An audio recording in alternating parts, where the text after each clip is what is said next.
Ketika Pak Harto menjadi Panglima Tentara di Jawa Tengah, di Ponegoro, Pak Harto pernah terlibat penyelundupan beras dari Singapura. Menariknya adalah tim penyidik dari Angkatan Darat itu adalah para pahlawan revolusi yang kemudian nantinya pada tahun 65 itu dibunuh semua.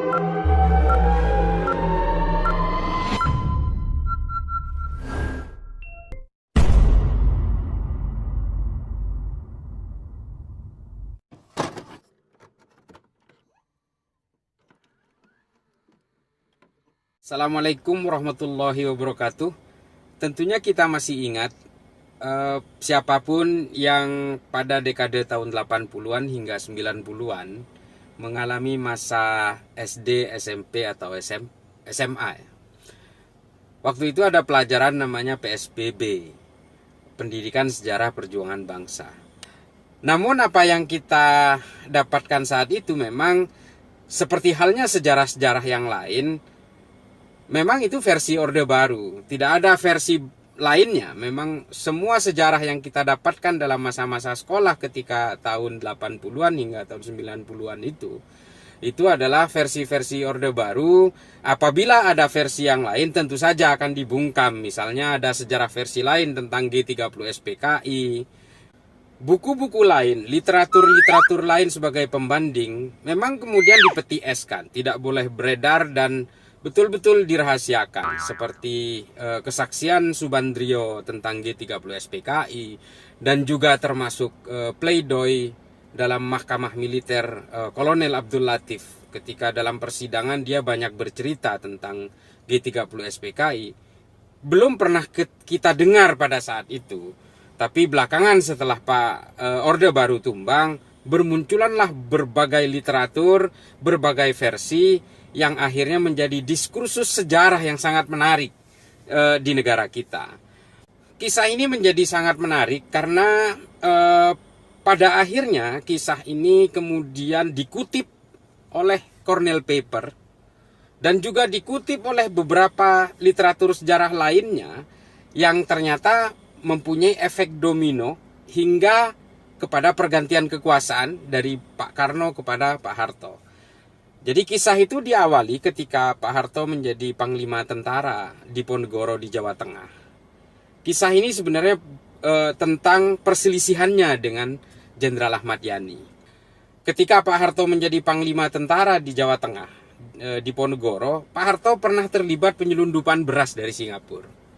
Penyelundupan beras ini kemudian menjadi masalah, sehingga akhirnya akibat kasus ini Pak Harto ditarik ke Jakarta. Kisah penyelundupan beras ini sebenarnya sudah diklarifikasi oleh Pak Harto di dalam bukunya Pikiran, Tindakan, dan Ucapan Saya yang terbit tahun 89, bahwa penyelundupan beras ini adalah memang inisiatif beliau, almarhum Soeharto, karena pada waktu itu sangat paceklik di Jawa Tengah gitu. Jadi musim panen ternyata memang karena kemarau panjang atau apa gitu ya kurang lebih, sehingga mengalami gagal panen. Sehingga Soeharto punya inisiatif, saya harus menyelundupkan beras dari Singapura. Di dalam bukunya Pak Harto bercerita bahwa beras itu ditukar dengan gula, dengan catatan berasnya sudah sampai lebih dulu.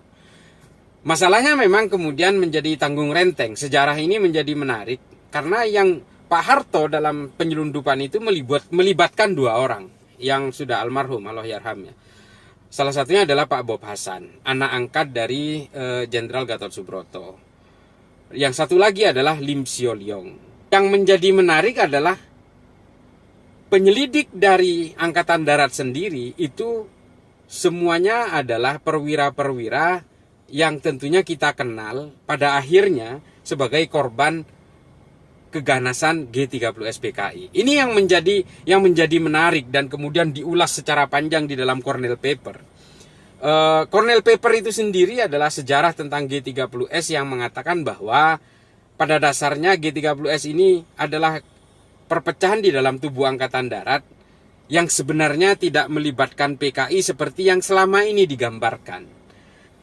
Menariknya adalah tim penyidik dari Angkatan Darat itu adalah para pahlawan revolusi itu yang kemudian nantinya pada tahun 65 itu dibunuh semua. Ini sangat menarik, termasuk Jenderal Ahmad Yani. Para pemeriksa itu adalah Lejen S. Parman, ada Maijen Suprapto, lalu ada MT Haryono, ada Jenderal Sutoyo. Ini adalah orang-orang yang nantinya beberapa tahun kemudian setelah kasus ini itu akan terbunuh semuanya di dalam PKI itu sendiri. Ada juga namanya Donald Ikarus Panjaitan yang nantinya juga akan berselisih paham dengan Pak Harto dalam kasus ini. Itu juga menjadi korban pada tahun 65. Ini sangat menarik. Kenapa kok kebetulan para orang-orang ini yang terbunuh di dalam gerakan 30 September itu? Pak Harto sejak kasus ini memang karirnya tidak melejit. Karirnya Pak Yani lebih moncer.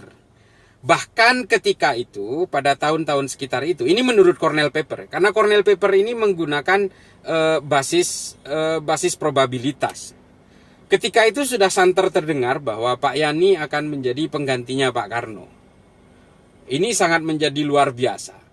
Kasus Pak Harto ini sangat mencoreng terhadap karirnya, lalu diperiksa oleh jenderal-jenderal yang saya sebutkan tadi. Ahmad Yani marah. Sampai ketika Pak Harto tiba di Jakarta, Pak Harto menurut kesaksian bukunya Subandrio tentang G30S, Pak Yani marah lalu ditampar Pak Harto. Ini sangat menarik. Bahkan kasus penyelundupan ini menurut Kolonel Abdul Haris Nasution yang menjadi Kepala Staf Angkatan Darat ketika itu sangat marah besar karena dianggap memalukan korps.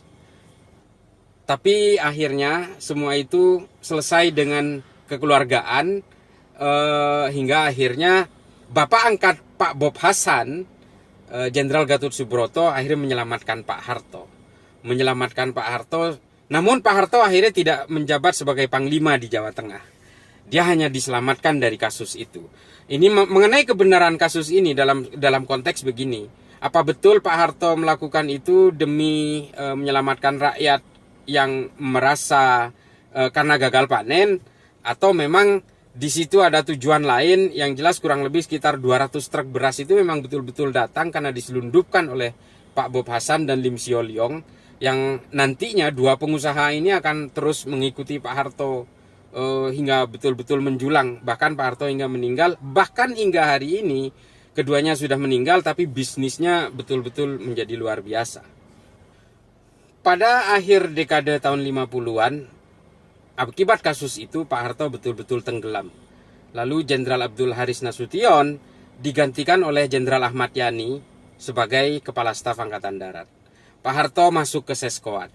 Ketika di Seskoad, akibat kejadian yang memalukan ini di Jawa Tengah, menyelundupkan beras ini, ada salah satu orang yang menolak menjadikan Pak Harto sebagai ketua kelas. Namanya Donald Ikarus Panjaitan, DI Panjaitan. Yang nantinya pada tahun 65 dia juga jadi korban keganasan PKI.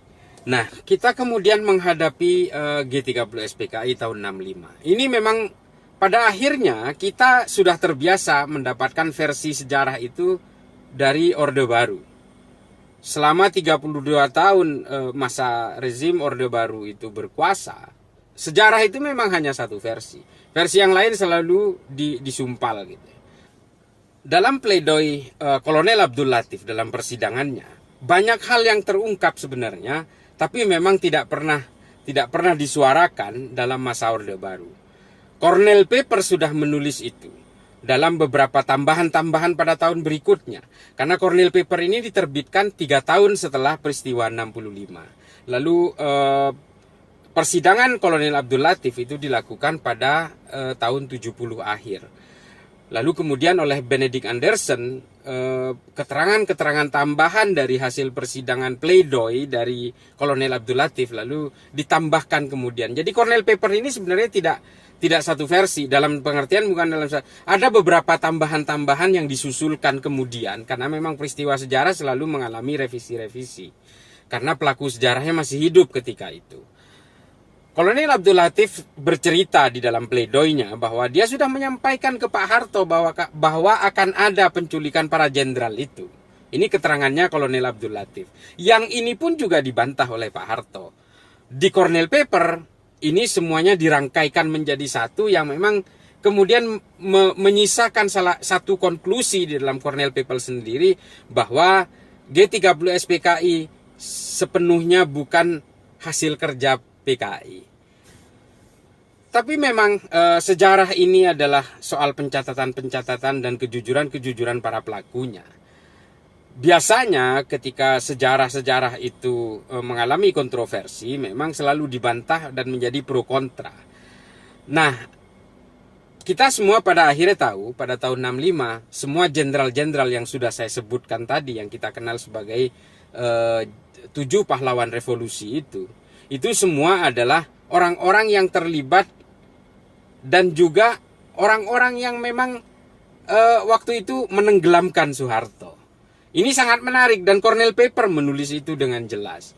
Termasuk Kolonel Untung Samsuri ketika dieksekusi, karena kedekatannya dengan Soeharto, Kolonel Untung Samsuri juga masih berharap dia akan diselamatkan oleh Pak Harto hingga menjelang eksekusinya. Nah, yang menarik adalah dengan terbunuhnya 7 pahlawan revolusi ini, maka kemudian Soeharto menjadi muncul sendirian di tubuh Angkatan Darat. Tidak ada lagi. Pak Harto bisa mengambil alih kekuasaan dengan berbagai lika-liku konstitusi itu tadi. Karena memang tidak ada pilihan lain selain Soeharto. Soeharto memang menjadi pucuk tertinggi pada tubuh militer ketika itu, terutama di Angkatan Darat.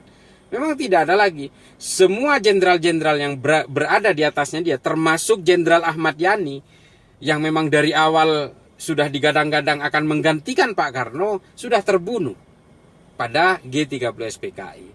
Ini masalah kebenaran sejarah ini, mana yang benar, apakah versinya Pak Harto dalam pikiran, tindakan, dan ucapan saya, atau dari keterangan Subandrio, atau Cornell Paper, atau pledoi dari Kolonel Letkol Abdul Latif sendiri. Ini kita semua tidak tahu, karena semua saksi sejarahnya sudah tidak ada, sudah wafat. Juga semua orang-orang yang terlibat di situ juga sudah wafat. Penulis Cornell Paper juga sudah wafat semuanya. Akhirnya ya kita hanya bisa berharap begini. Semoga sejarah-sejarah ini menjadi pembelajaran bagi kita semua. Saya mengungkap berbagai sejarah ini bukan ingin menceritakan kejelekan dari orang-orang yang sudah wafat. Kita hanya ingin mendapatkan kebenaran. Demikian kurang lebihnya, dan juga kebenarannya semua hanya Allah yang mengetahuinya. Wallahu a'lam bishawab. Assalamualaikum warahmatullahi taala wabarakatuh.